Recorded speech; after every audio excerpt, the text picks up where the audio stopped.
點解我哋會由選擇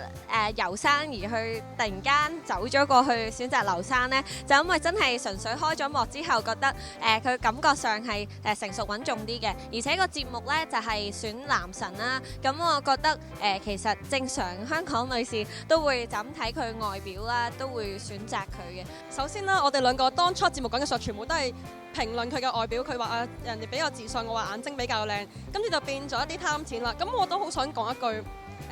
即係我唔貪唔貪錢咁呢啲，我覺得真係好主觀啦。但係假設真係有個人貪錢嘅，如果佢貪錢得嚟，佢唔係做啲傷天害理嘅事，佢用佢自己能力去貪錢嘅。例如有兩份工，我揾一份較高人工嘅工，而貪多啲錢嘅，咁你係咪覺得我有錯呢？又或者你係咪自己唔會咁樣做呢？咁我覺得如果你要話人哋貪錢嘅時候，你要批評人哋貪錢嘅時候做過啲乜嘢咯？咁如果人哋乜都冇做過，即係可能巴菲特都有講過啦，貪心人類動力嚟㗎嘛，咁有咩問題呢？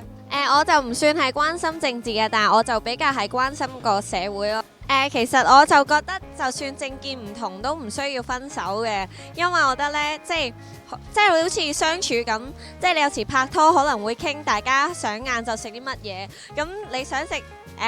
嗰間餐廳，我想食嗰間餐廳，大家都會有意見唔同嘅地方，只不過我覺得大家去磨合啊，大家去互相了解，而唔可以話因為政見唔同而去分手咯，咁樣就會浪費咗一段感情。咁你同佢拍拖嘅話，你都係因為有一定嘅了解，你先會同佢一齊。咁如果你冇了解佢，同你嘅價值觀係咪一樣而一齊嘅，咁你其實一齊都唔會開心嘅。我都有少少港女嘅性格嘅，但係我就唔會覺得呢個係一個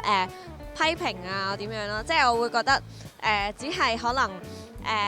人哋攞嚟形容我咁樣咯，係啦，但係就唔會話因為覺得俾人批評係港女就覺得唔開心嘅，即係我覺得港女咪港女咯，係咯，型嘅都。